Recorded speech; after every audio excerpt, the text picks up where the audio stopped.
26টি দেশ পাড়ি দিয়ে পবিত্র মক্কা নগরীতে হজ পালনের মহান ব্রত নিয়েছেন এক যুবক।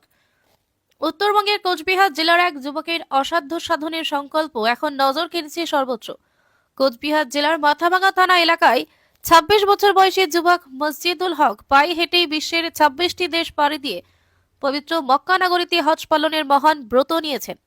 স্বপ্ন পূরণের এই যাত্রায় দিন রাত তিনি হাঁটছেন। ভরসা একটাই, অদম্য ইচ্ছাশক্তি ও বিশ্বাস। বৃহস্পতিবার রাতে দীর্ঘ পথ অতিক্রম করে তিনি পৌঁছান পুরাতন মালদা শহরে। সেখানে পুরাতন মালদা পৌরসভার 12 নম্বর ওয়ার্ডের একটি মসজিদে রাত্রি যাপন করেন তিনি। পরদিন শুক্রবার ভোর 7টা নাগাদ ফের নিজের অভীষ্ট সাধনে বেরিয়ে পড়েন। কাঁধে প্রয়োজনীয় ব্যাগপত্র, হাতে ভারতের জাতীয় পতাকা। এই প্রতীকী দৃশ্য যেন তার যাত্রার উদ্দেশ্যে আরো স্পষ্ট করে তোলে। হাঁটা শুরুর আগে থেকে তাকে শুভেচ্ছা অভিনন্দন জানাতে উপস্থিত ছিলেন পুরাতন মালদা পৌরসভার চেয়ারম্যান বিভূতিভূষণ ঘোষ। পাশাপাশি 12 নম্বর ওয়ার্ডের হিন্দু মুসলিম উভয় সম্প্রদায়ের মানুষ একসঙ্গে তাকে উৎসাহ দেন। এ মুহূর্তে তৈরি হয় এক অনন্য সম্প্রীতির ছবি, যেখানে ধর্মবর্ণ নির্বিশেষে সবাই এক যুবকের স্বপ্নযাত্রার সঙ্গী হন। মসজিদুল হক জানান, পেশায় তিনি একজন রেস্টুরেন্ট ব্যবসায়ী। বহুদিন ধরেই তার স্বপ্ন ছিল পায়ে হেঁটে মক্কায় গিয়ে হজ পালন করার। সেই স্বপ্ন বাস্তবায়নের লক্ষ্যেই তিনি বাড়ি ছেড়েছেন।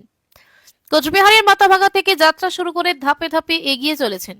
পরিকল্পনা অনুযায়ী প্রায় 3 বছরের মধ্যে বিশ্বের 26টি দেশ পাড়ি দিয়ে তিনি মক্কায় পৌঁছাতে চান। এই দীর্ঘযাত্রার পেছনে তার উদ্দেশ্য শুধু হজ পালন নয়, ইসলাম ধর্মের শান্তি ও মানবিকতার বার্তা প্রচার করার পাশাপাশি তিনি সর্বধর্ম সমন্বয় ও সৌহার্দ্যের কথাও তুলে ধরতে চান। মসজিদুল হকের এই সাহসী পদক্ষেপ আজ বহু মানুষের কাছে অনুপ্রেরণার নাম, বিশ্বাস, অধ্যবসায় আর সম্প্রীতির এক জীবন্ত উদাহরণ। করার উদ্দেশ্যে বেরিয়েছি এবং দিনের দাওয়াত দিয়ে সবার কাছ থেকে দোয়া নিয়ে আশীর্বাদ নিয়ে সব ধর্মের লোকের সাথে এসে এবং সেটা নিয়ে হজ করতে যাচ্ছি। সবাই আমাকে হেল্প করছে এবং সবাই আমাকে সহায়তা করছে যে আমি যাতে আগে বাড়িয়ে যাই, মিলে আমাকে এগিয়ে দিচ্ছে, সবাই আমার সাথে চলতেছে এবং সবাই মিলে আমাকে একটু একটু করে পায়ে হেঁটে এগিয়ে দিচ্ছে। কেউ কখনো বলতেছে একটু বাইকে চলো, এরকম করে আমি চলে যাচ্ছি। এটা আমার প্রিয় নবী হযরত মুহাম্মদ সাল্লাল্লাহু আলাইহি ওয়াসাল্লামের দ্বীনের ইসলামের যেভাবে প্রচার করেছে, আমরা প্রিয় নবীর সেই উম্মতের আমাদের যে কাজ রয়েছে সেটাই আমি করতেছি। 1100 দিনের প্লাস বেশিও লাগতে পারে।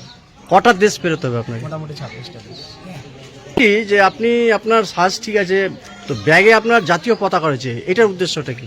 এটা মানে আমি অবশ্যই আমি গর্ব যে আমি একজন ভারতীয় নাগরিক, সেটাই আমি যেখানেই যাবো না কেন আমাদের তিরঙ্গা আমাদের সাথে থাকবে।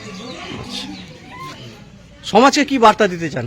সমাজকে এটাই বার্তা দিতে যাবো যে সবাই যদি আমাদের মুসলিম ভাইয়েরা যারা আছে সবাই রোজা রাখবে, নামাজ পড়বে এবং কলমা পড়বে, বেশি বেশি কোরআন শরীফ পড়বে এবং পবিত্র রমজান মাসে সবাই এই মাসে আমাদের কোরআন শরীফ নাজিল হয়েছে এবং আমি চাবো যে সবাই যাতে এই কোরআন শরীফকে তেলাওয়াত করে এবং এই সম্বন্ধে জানে এবং বুঝবে। এর জন্য এটাই বার্তা দিব, সবাই মিলে আমরা মিলেমিশে থাকবো এবং সবাই মিলে শান্তিতে বসবাস যদি আমরা করতে পারি, সবাই একসাথে থাকবো। আপনার নাম? মসজিদুল হক।